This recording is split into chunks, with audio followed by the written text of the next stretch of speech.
बाहेर आहे. यशोदा बाहेर आली. अगं तुझ्या कृष्णाला सांग. यशोदे कृष्णाला सांगावे गोकुळी राहावे की जावे. आम्ही गोकुळामध्ये राहावं की गोकुळ सोडून जावं. यशोदा म्हणायला लागली काय झालं. अगं काय झालं काय विचारते. तुझा कृष्ण आमच्या घरी रात्री आला. बरं आला तर आला एकटा नाही आला. सगळे त्याचे लहान लहान मित्र मंडळी त्याला सगळे घेऊन आला. आणि आमच्या घरी येऊन दही दूध तूप लोणी सगळं खाऊन टाकलं. त्या दुधाने होत्या त्या पालत्या करून ठेवल्या. आता तूच सांग काय करायला पाहिजे. तूच सांग. गोकुळामध्ये राहावं की बाहेर जावं. त्यावेळेला यशोदा म्हणायला लागली अगं गवळणी हो तुम्हाला काही डोकं आहे की नाही. म्हणजे अगं माझा कृष्ण किती लहान आहे. तो 5च वर्षाचा आहे. तो तुमच्या घरी येईन कसा ते रात्रीच्या वेळेत. तो तर त्या ठिकाणी माझ्याच जोड झोपते. मला सोडून कुठंच जात नाही. जास्तीत जास्त जाते तर अंगणामध्येच खेळते. अंगणाच्या पुढे त्याला काही माहित नाही. आणि तुम्ही जाणूनच त्याच्यावर आळ घेता.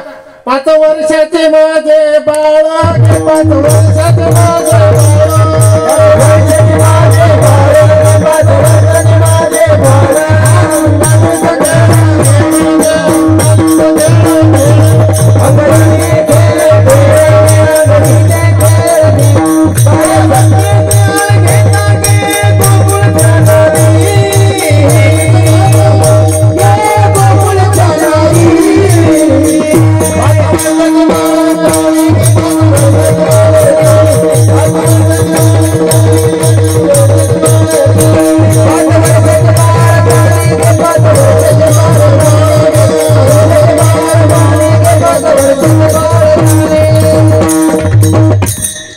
वर्षाचा माझा कृष्ण आहे. 5 वर्षाचे माझे बाळगे अंगणीचा खेळ खेळ गे. अंगणामध्येच खेळ खेळते का. लटिकाचं म्हणजे खोटा आळ घेता गोकुळच्या नारी. मग तुला केव्हा खरं वाटीन यशोदे. मुद्दे मला सह पकडून आणसान तेव्हा खरं वाटीन. गवळणींनी बरेच प्रयत्न केले भगवंताला आणि पकडण्याचा.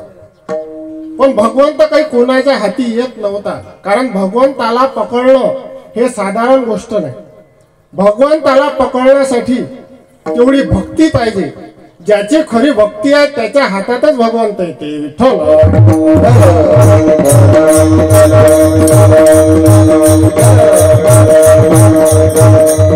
आणि म्हणून जनाबाई म्हणते की मी भगवंताला पकडलं धरलं. भगवंताला धरिला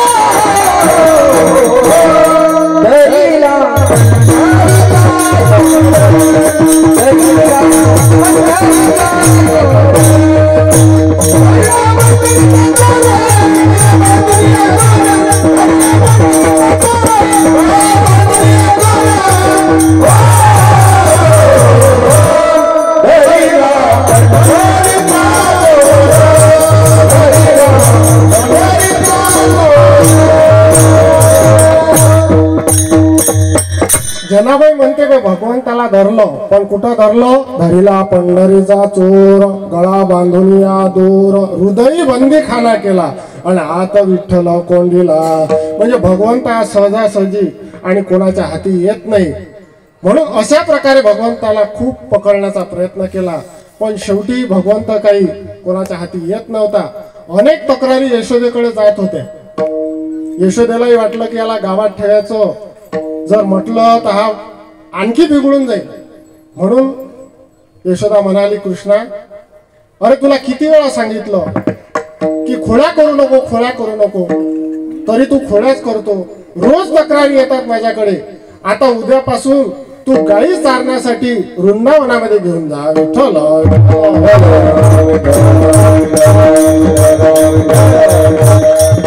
भगवंताला अतिशय आनंद आला. भगवंताला सगळ्या गोपाळांना सांगितलं, गोपाळ हो, उद्यापासून आपापल्या गाया आणि शिदोऱ्या घेऊन वृंदावनामध्ये आपल्याला जायचं आहे. सगळ्या गोपाळांना आनंद झाला. गोपाळांनी आपापल्या शिदोऱ्या घेतल्या, आपल्या गायी घेतल्या. भगवंताने आपल्या गाया घेतल्या आणि बासरी वाजवत वाजवत सगळ्यांच्या पुढे भगवंत निघालेले आहे आणि सगळ्या गाया वृंदावनामध्ये आल्या. वृंदावनामध्ये गाया चरत आहेत.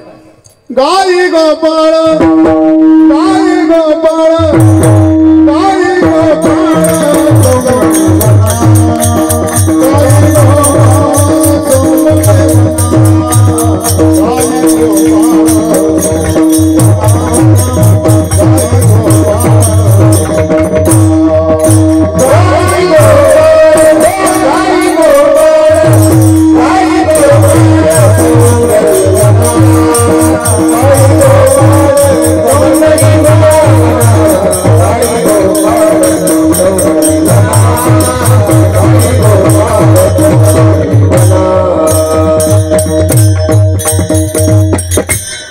सगळ्यांसोबत वृंदावनामध्ये आले. तिथं गाया चरत आहेत आणि गाया चरून झाल्यानंतर जेव्हा गाया रवंत करायला लागल्या त्यावेळेस सगळ्या गोपाळांनी आणि ठरवलं की आपण खेळ खेळायचा आहे. आणि मग वेगवेगळे खेळ गोपाळ आणि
हमामा होतू तू चेंडू लगो